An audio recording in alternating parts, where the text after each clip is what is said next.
Saudari-saudaraku terkasih dalam Tuhan Yesus Kristus, selamat pagi dan berkah dalam. Kita bertemu kembali dalam renungan harian Rabu 6 September 2023.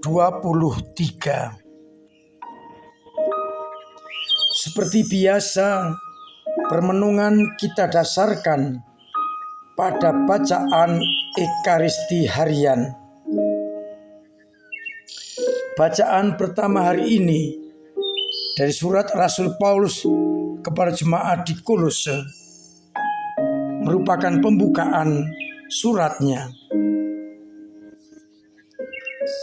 Paulus bersyukur karena sabda kebenaran telah disampaikan juga kepada jemaat di Kolose dan juga kepada seluruh umat di seluruh dunia. Dengan demikian, umat Kolose mendapat kesempatan untuk diselamatkan. Sedangkan pada bacaan Injil dari Injil Lukas bab 4 ayat 38 sampai 44. Setelah Yesus menyembuhkan ibu mertua Petrus atau Simon, akhirnya banyak orang sakit dibawa kepada Yesus. Semua orang bersukacita karena yang sakit sembuh, yang kerasukan setannya bisa diusir.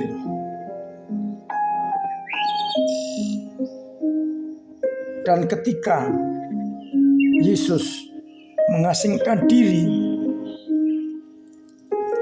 di tempat yang sunyi dan orang-orang akhirnya menemukan Yesus, mereka berusaha menahan Yesus agar tidak meninggalkan daerah mereka. Tapi Yesus menegaskan,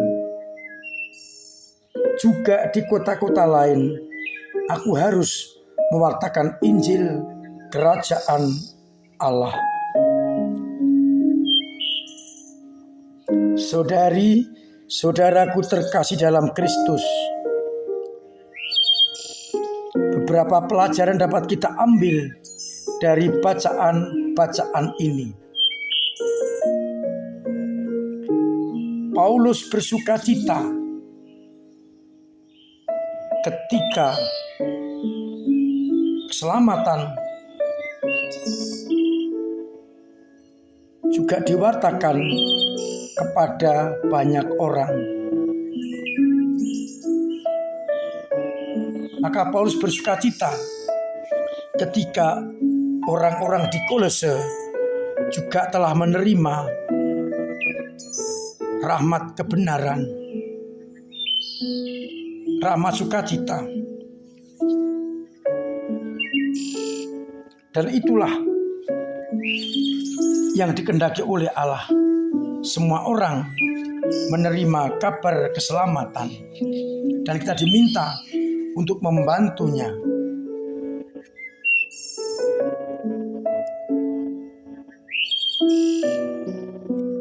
Umat diajak tidak egois, tetapi ikut ambil bagian di dalam meneruskan kabar sukacita itu.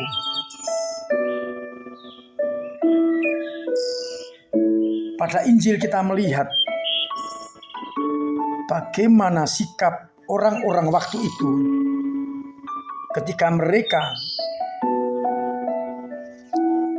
mendapatkan sukacita yang berasal dari Allah. Ketika mereka mendapatkan keselamatan, yang sakit disembuhkan,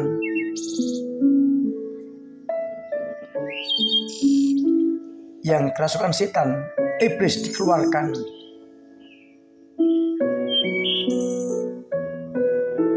mereka merasa nyaman, maka mereka kemudian ingin agar Yesus tetap tinggal di tengah-tengah mereka.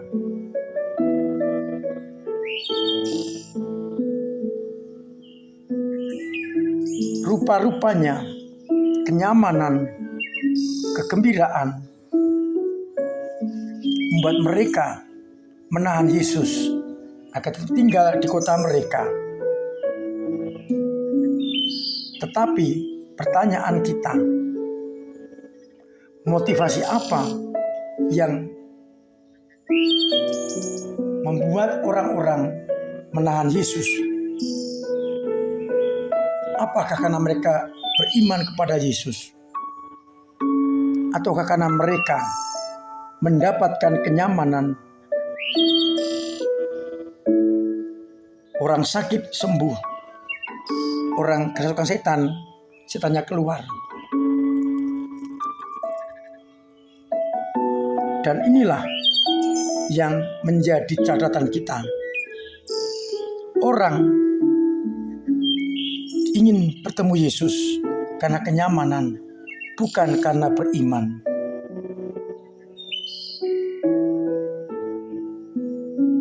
Mereka egois.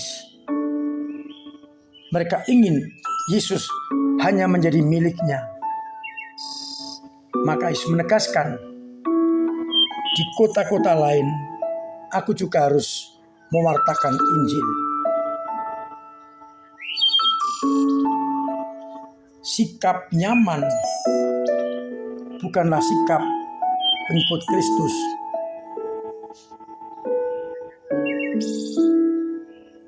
Maka kita diajar oleh Yesus agar kita solider dan ingin agar semua orang diselamatkan, tidak egois. Maka kita bersyukur, semangat solider agar orang-orang lain di luar kelompok kita juga mendapatkan keselamatan. Kita diajak untuk berbela rasa, solider dengan orang lain. Itulah sebabnya di keuskupan kita semangat solider sungguh dimunculkan agar paroki-paroki tidak egois, tapi rela untuk membantu paroki lain yang berkekurangan. Juga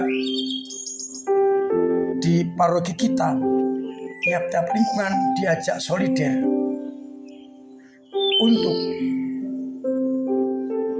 berbagi dengan mereka yang kekurangan, yang lebih, memberikan lebih, dalam rangka solider dengan orang lain. Termasuk diantaranya adalah rukun kematian. Dengan menjadi anggota rukun kematian, diharapkan panjenengan yang lebih bisa berkontribusi membantu yang kekurangan. Maka harapan saya, panjenengan yang belum ikut rukun kematian bisa mengikuti dengan motivasi solider dengan mereka-mereka yang berkekurangan.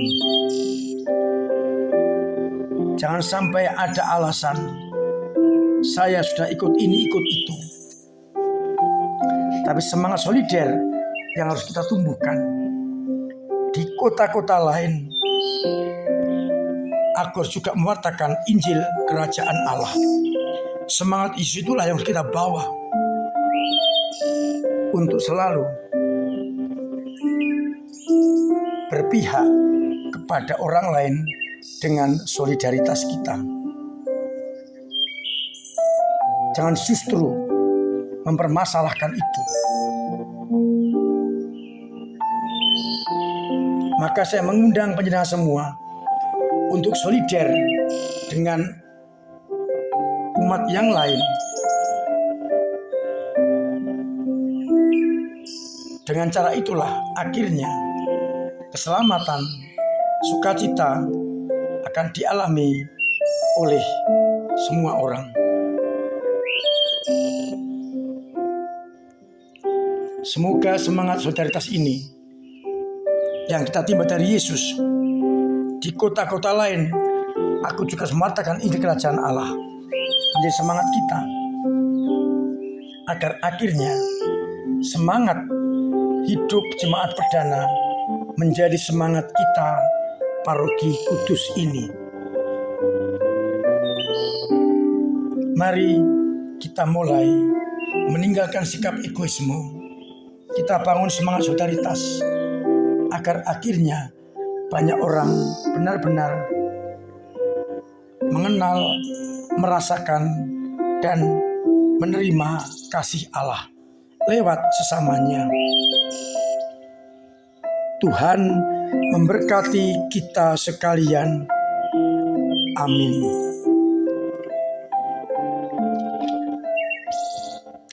Marilah kita berdoa.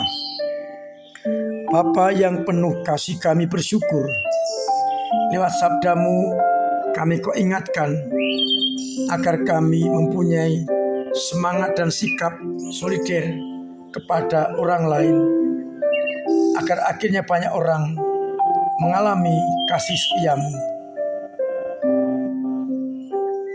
Berikanlah semangat rendah hati kepada kami, dan timbunlah kesombongan kami, agar akhirnya kami mampu bergembira dengan semua orang, dan akhirnya banyak orang mengalami kasih setiamu lewat semangat solidaritas antar kami.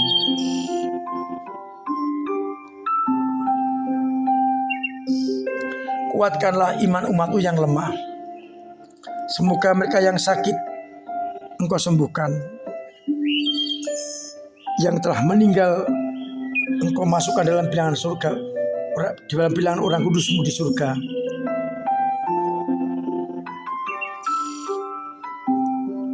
Dan umat semakin solidar seorang akan yang lain. Semoga mereka yang punya beban berat Engkau ringankan, yang punya persoalan Engkau urai, yang kesulitan ekonomi Engkau bantu, agar mereka mengalami kasih setiamu. Untuk itu, sertai kami dengan berkat-Mu sendiri, Bapa dan Putra dan Roh Kudus. Amin. Saudara-saudari terkasih, tetap saya ingatkan, saya anjurkan pakaian setengah, saya wajibkan tetap mematuhi protokol kesehatan demi keselamatan kita dan orang lain, agar akhirnya tetap bebas dari penyakit virus corona.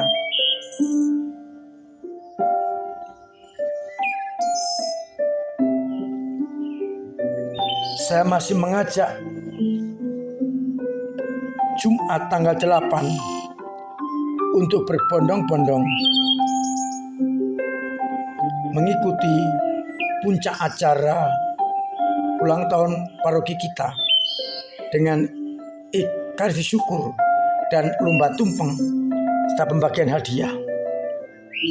Semoga dengan bersama-sama merayakan ulang tahun ini, kita semakin mengerti orang lain, solider, dan berbagi seorang akan yang lain.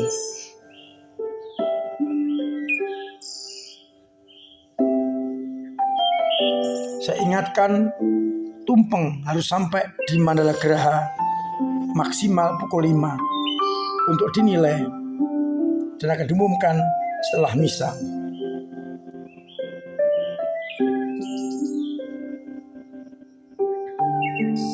Mari kita bersama-sama mengembangkan semangat solidaritas baik di tingkat lingkungan, wilayah, paroki maupun keuskupan, agar akhirnya semua orang boleh mengalami kasih setia Tuhan. semangat di kota-kota lain, aku juga harus melakukan Injil. Hendaknya menjadi semangat kita untuk berperhatian kepada siapapun juga. Mari pada usia ulang tahun kita ini, kita semakin dewasa, kita solider, dan kita tinggalkan ego-ego kita, kedagingan kita, hawa nafsu kita. Jangan sampai kita memecah belah umat, tapi menyatukan umat demi berkembangnya gereja di paroki kita. Yang masih memiliki sikap-sikap seperti itu, sikap memecah belah umat, mohon bertobat dan kembali dengan semangat solidaritas. Akhirnya saya mengucapkan selamat pagi, selamat merenungkan, salam sehat, Tuhan memberkati.